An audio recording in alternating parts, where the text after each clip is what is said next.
Okay, welcome back to Nick Lenz Comic Corner, classic lesser known classics. This is episode number 3011, and episode 2905. We have two sci-fi related trades, one for DC, one for Marvel. First we have is Blue Beetle Graduation Day, a 6-issue miniseries run by Josh Chirito. And this miniseries led into a very brief ongoing series for Jaime, pretty much in the way that led into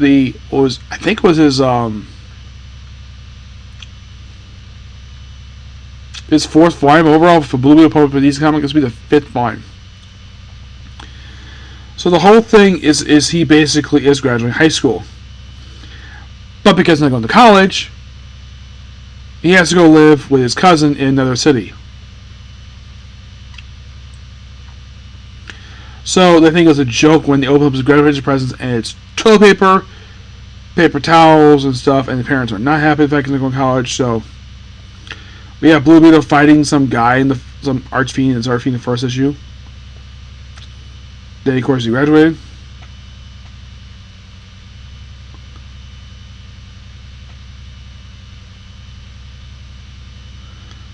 Yeah. And of course I'm going odd with and of course Superman shows up, because of course he does. Then he's grounded, basically. Just give him a break. Just have him go on break, basically. And of course you have Batman here. And the way the book written, it seems like it's sort of like a semi-sequel to the probably the first volume of the series, but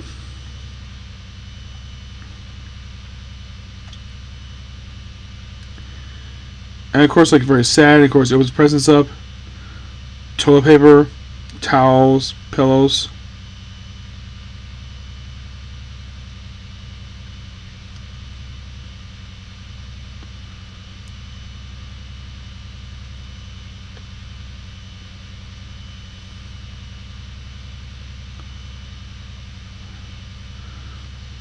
Yeah, and then of course, basically, there's this new superhero named Destiny, who's a scarab, but also a Green Beetle here in here too. And apparently, also this book debuts. We bring in Ted Kord. We bring in his sister, which nobody knew he had a sister before.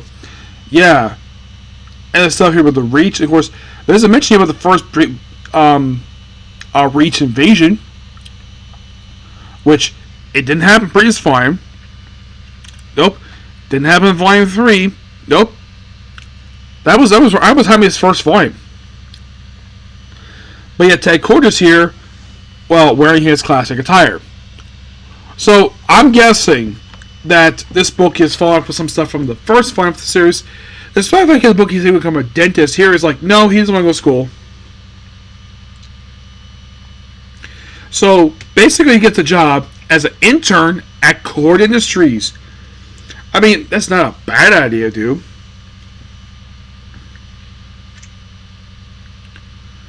Oh yeah, and also we have Starfire here show up in the book, and it's revealed in the book. Apparently, Starfire's got a thing for Jaime. I'm like, damn, dude, you got to think about a hot alien lady like Starfire. Yep, there she is.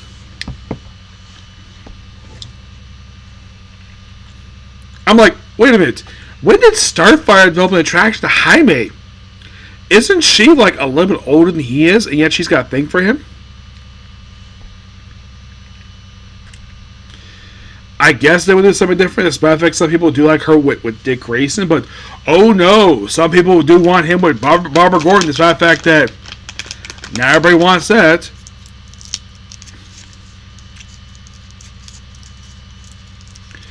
It's like some people want that. It's like there's like two different camps for Dick Grayson. Either he's with he's not with girlfriends. Currently, he's not dating Starfire. Nope, never has. That's a weird thing about him in this continuity. He's never dated Starfire. Nope. As a matter of fact, he never met her. You never see her on panels again until the Titans book.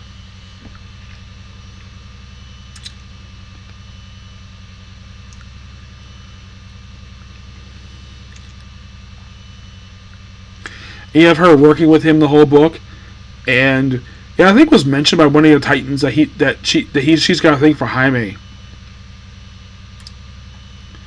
Yeah, because I remember this. And the whole thing is like, don't tell Batman, which I think is so funny.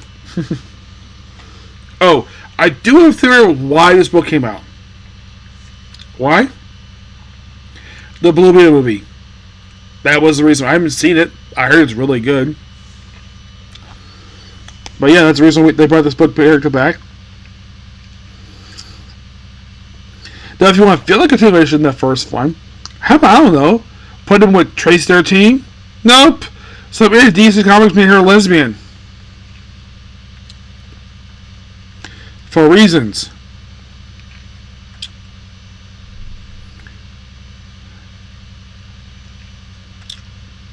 So, I think it's Batman sends Barry, Cyborg, Jessica Cruz, Captain Marvel, not Shazam, Captain Marvel, and Black Condor. Black Condor is interesting because prior to this book, I think like last time I remember seeing him was in Birds of Prey by Christy Marks. So yeah, it's been a while. Here he's still called Shazam, so that's not his name.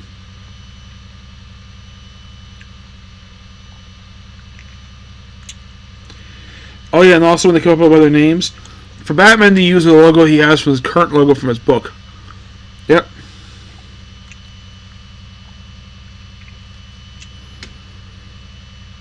The Black Condor logo, that's actually from his logo from the 90s. It's surprising he used that one. I gotta admit, this is where they find out.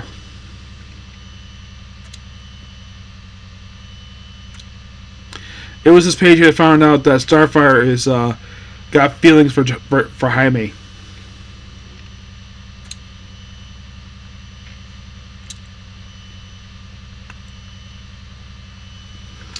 Either she's in love with him or sees him like a little brother. I'm not really sure. And there's something about the first Blue Beetle, Dan Garrett, which is so nice effective. Got new armor. And if you want to help save the day by fighting off against this other stuff related to the Reach, but not a Reach invasion. We go to the Horizon.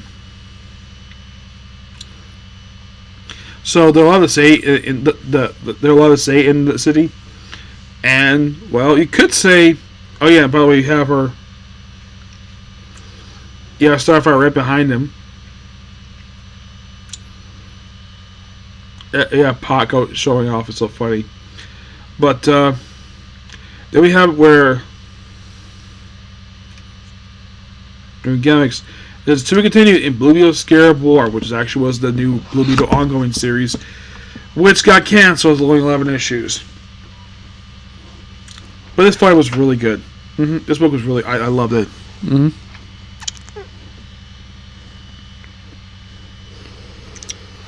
I give it a 9 out of 10. This was a lot of fun. Next, they brought back Blue Beetle. Next discuss for him, when I get a chance to talk about it, will be probably his most recent one. Next up is G.O.D.S. An 8-issue Maxis series written by John Dickman, art by Valerie Sotti. I kind of discussed the series a little bit and things wrong from last year. Okay, so what was wrong with this book? Okay, let me elaborate. Each issue was $8, and the trade payback for this thing that collected this whole series costs like $35. Like if you try to find this thing, it's like $35. It's like Marvel is so greedy for this miniseries. Don't get me wrong, it's not a terrible miniseries, but did not need to be $8 an issue. That was stupid.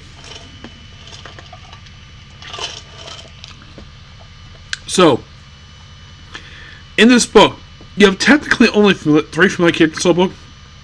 Just 3. You have Doctor Strange, Wong, and Arbiters Cho briefly appears one issue. By the way, this book also collects the sneak preview backups from all these other books.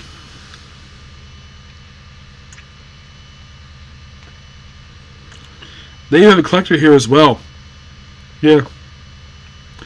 And by the way, these are all like 1 pages. So the preview does one-page backups in these following books.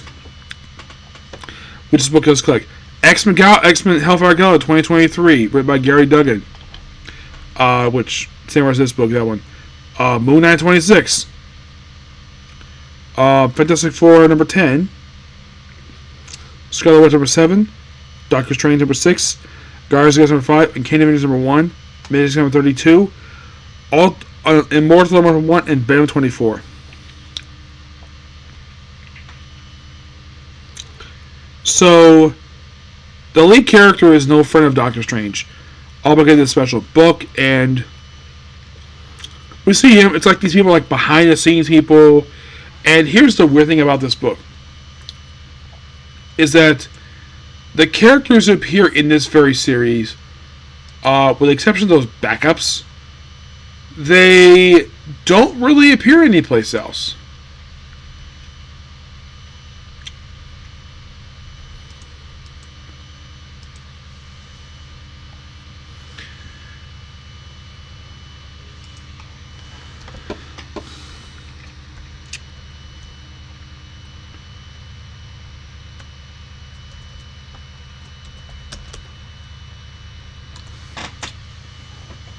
Here's all your characters.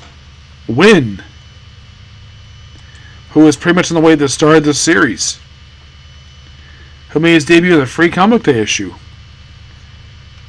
Yeah, and also the characters in this book are Ako Makei, who is a cavalier of the Kentum. Not sure of order of things. House of Ring Numbers.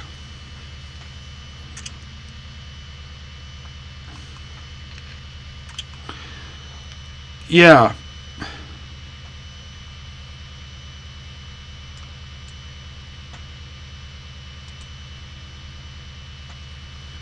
Yeah, and also this apprentice of hers, a Mia.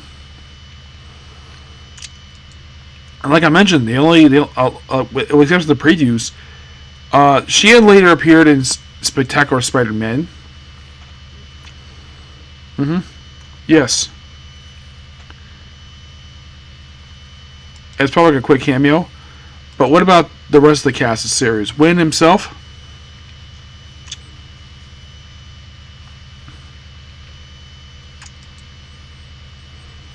Like, right after the previews, after this series wrapped up, he was never seen again. It's like I was so hyped for these characters, and yet,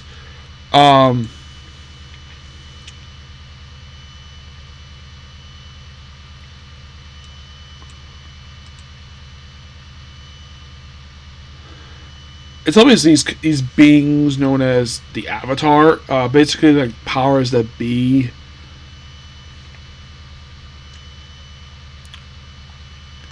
Oh yeah, and also his wife sent him divorce papers. And because she wants him, it's like 'cause she wants a divorce with him.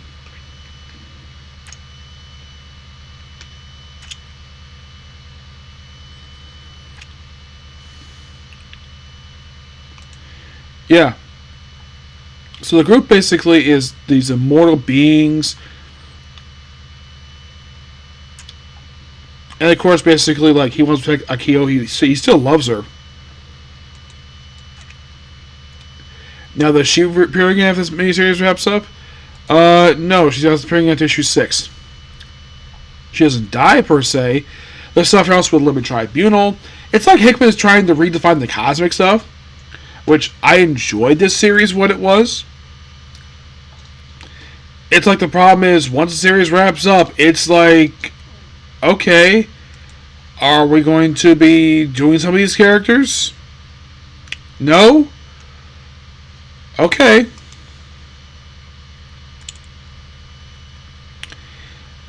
And also with AIM and... yeah. A version of the Black Swans. Which is people who... this is a follow-up of a concept that Hickman created in New Avengers. The In-Betweener has this feminine face but a male body. Yeah, and here's the thing: the In-Betweener is a Jim Starlin cosmic-based character. Though it's not the first person to call themselves the In-Betweener. It's actually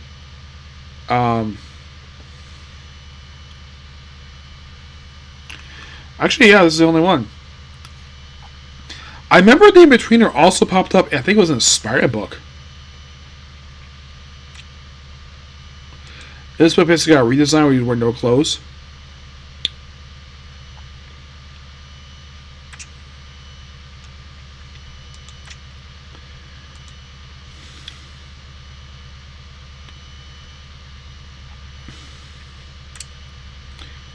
Because I think that's what Hickman was trying to do, and I think he did a good job. It's just that he put the book out there. I read it, and the problem is nobody wanted to do anything with it. It's like, hooray, we have this new concept of cosmic stuff, and I guess Marvel was like, I guess their response was, so, moving on, we have our own thing we want to do. We don't want to do what you want to do.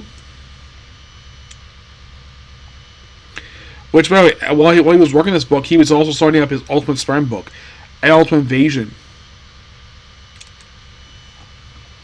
It's like what it was established in this book. It's like this book is sort of a... how the best would describe it. It feels like a spiritual sequel to his S.H.I.E.L.D. book that he worked on, which I love his S.H.I.E.L.D. book. I just kind of wish, basically, that more than like one character appeared after this series wrapped up, because it's like these immortal beings throughout time. They do kill off a character. A Russian woman. We have this guy named Dmitri, who is basically an apprentice of Wynn. He gets killed off in the final issue of the book.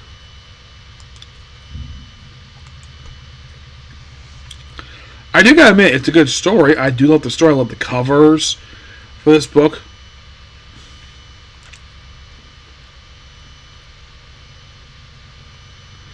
We also have here a little bit Tribunal, which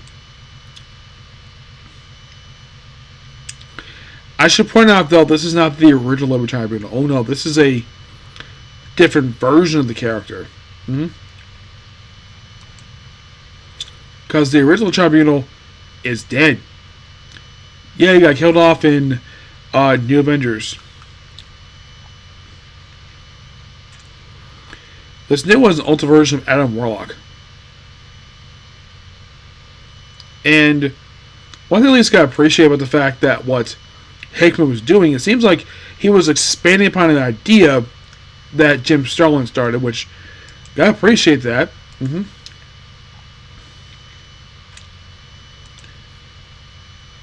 it's kind of weird, though, of all the characters he used in this book, and yet Mia Demir, who is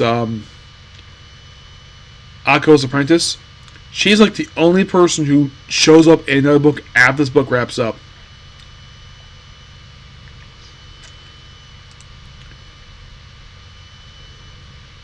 You're like, really? Yeah, really.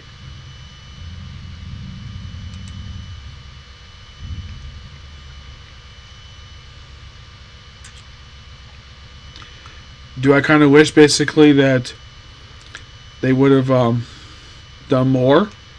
Yes. Yes, indeed. I'm going to give this book a 10 out of 10 because the book was really good. Check the book out. It's got a great story with it. It has a good ending to it, but I kind of wish the characters would return in other books, but nope. Not really.